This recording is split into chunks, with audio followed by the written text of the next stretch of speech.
All right, so we were up at sunrise. We're doing the bow build. Derek broke the bow out before we did the first look on the video, but this is the first year in probably, I don't know, it's probably been 5 years since I went away from an all black bow. I'll show you guys what we decided to go with. Went with the clay riser with black limbs. We'll get a better look at it once we get these strings on it. So we're going with the ABB launch strings again. This year, I got to decide on what rest we're going to be running. I've historically always ran QAD, but Derek's kind of talking me into maybe switching and going with a Hamskea. We are throwing, obviously, the dialed proof on. We've done a bunch of different videos on this. Keep in mind, you can win one of these. We are teaming up with Sunrise Archery. They're throwing in a $100 gift card.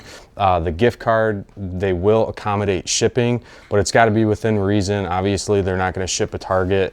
The value of that $100 gift card, if they do have to ship it, will obviously be added to that gift card, so it'll take away from your overall total. Just keep that in mind. So you'll get a proof sight, some Michigan Ambush outdoor swag, and then the $100 gift card to Sunrise. So just wanted to mention that because we didn't mention that in the actual giveaway video. Guys, remember Chase? Chase has got his channel going. Chase, what is your channel? Blankenship Outdoors. Blankenship Outdoors. I don't know if you guys can hear him. He's not mic'd up, but go check out Chase's channel. He's doing a bunch of bow build videos, hunting videos. All kinds of different stuff. But go support Chase's channel. He's putting out some great content. Go subscribe. You got to help him get to the point where he can monetize and make some money.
It's all good.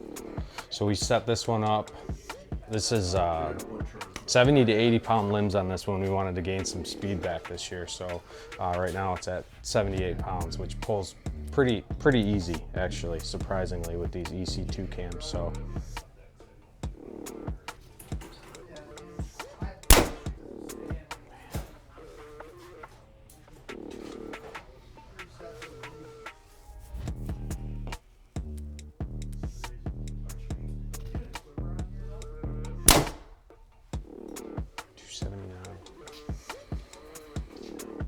that's with my hunting arrow.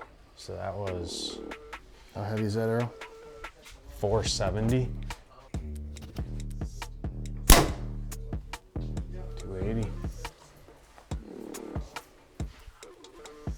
All right, everyone, so in this section of the video, I'm gonna run you guys through exactly what accessories I decided to put on the PSE Mach 33. Now, as far as accessories go, we'll start with stabes. I am continuing to run the AAE Mountain series. I started running these bars last year. Huge fan of them. I really like a micro diameter stabilizer that offers a higher end carbon as far as the quality goes. For my front bar, I am running a 12-inch with a quick disconnect from Shrewd, which is an 8-degree offset. As far as the back bar, I did go with the Shrewd V-bar bracket, which I like a lot more than the Atlas version that they offer. A, because it's a little bit less expensive. This is coming in right around about 45, 50 bucks compared to the Atlas that's coming in around like 100, 120 bucks. It's also lighter in weight, and it also offers the exact same amount of adjustability as far far as the pitch and the angle of your bar. So it's kind of a no-brainer. As far as the back bar goes, AAE Mountain Series, but this year I am going with an 8-inch back bar compared to the 6-inch back bar that I ran on the PSE Mach 30. I decided to go with a longer back bar because I am going with the longer axle to axle bow. I'm not 100% sure if I'm going to keep the 8-inch on the back. I'm going to play around with that. Historically, I've always liked to run a shorter back bar because it kind of keeps everything a little bit more compact and you're less likely to snag that bar in your clothes, definitely in hunting situations.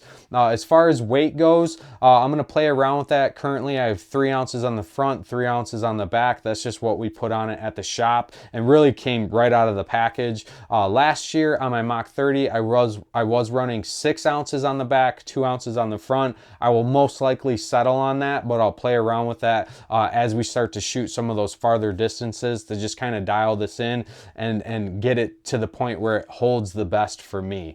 Now, as far as the sight goes, you guys know that I'm running the dialed Proof Series bow sight in a pick mount. Huge fan of the Proof bow sight. I think they did an outstanding job with the upgrades that they did when compared to the Arxos. I think they knocked this sight out of the park. And I really like how they give you the ability to play around with the color schemes. And this sight matches perfectly with the clay riser on the PSE. For reference, if you guys are interested in what color wheel, void dial wheel, and optic fiber cap that I went with, I did go with their whiskey color. And like I said, it matches perfectly with that brand new PSE clay riser. Now, as far as the rest goes, you know, in the video we were debating between QAD or Hamskea. We did decide to go with the Hamskea. This is a new rest for us. We've never ran a limb-driven rest before in the past. I've heard great things about Hamskeas, and I've never personally had an issue with QAD, but I figured why not try something new. We did go with their core mount, which is their version of the Integrate, which keeps everything kind of in line with the bow. I really like that option that was available on the QAD, so I wanted to maintain that going with the Hamskea. We're going to play around with this rest and decide later down the road if this is what we're going to continue to run going forward. We didn't have any type of tuning issues at the shop, but I have heard issues where you get a lot of string stretch, but obviously the Hamskea is very easy to adjust. You don't need a bow press, which is definitely beneficial, especially if you're out in the field and you have any type of issues, whereas the QAD, if you need to make any type of adjustments to the string that runs through your cables, obviously you need a bow press if that were to happen to pull out on you. So there are some trade-offs when going between these two rests. Now, as far as accessories go, that is pretty much it. On all my bows, I've been doing this for a long time. Always add skateboard tape to the back of the riser. I feel like definitely if you're shooting in the summer months, especially 3D, it just allows your hand or prevents your hand from kind of slipping on that riser. Now, as far as strings go, we already mentioned it in the video, but we did go with the ABB Launch Series, which is their premium string. If you guys are on the fence about upgrading your strings when you buy new bows, I highly recommend it. There's definitely a performance increase. These strings guarantee no peep rotation. They guarantee no stretch. They're guaranteed for 2 years. They have a 2-year warranty on it. So if you do experience any peep rotation or string stretch, they will automatically replace them. ABB's customer service is absolutely outstanding. If I've ever had an issue with the string, I just call them. They ship a new one to my door, no questions asked. As far as color goes, I went all black. I wanted to maintain kind of this clay black color, so I didn't feel the need to really add any type of vibrant string color to this bow here in 2025. But that pretty much covers all the accessories on the bow. If there's any additional information you guys want to know about this, leave me a comment, reach out to me directly on Instagram. I'm always happy to help.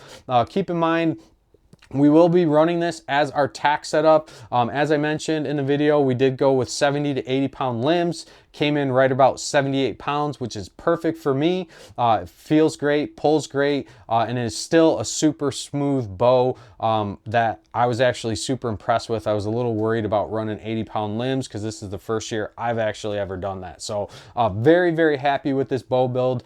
We do have arrows coming in for Total Archery Challenge, which will be our 3D arrow arrows all summer long. I'll be doing a arrow build video on that. We have gravitated away from the Easton Sonic 6.0s. We will be trying something new this year, and I'm super excited to see just how well that performs out of the PSE Mach 33. And then I will also be doing a follow-up video when we get those arrows in, sighting in the proof, going through the steps, let you guys know how that sighting process is, and then let you guys know exactly how far we can get on a tape with those new arrow builds. So, but that's it for this video. If you guys have any other questions, like I said, drop me a comment below, reach out to me directly on Instagram. I'm always happy to help. Make sure you guys subscribe to the channel. Make sure you guys take advantage of the giveaway we got going on. And until next time, stay safe, stay healthy. We'll see you guys on the next one.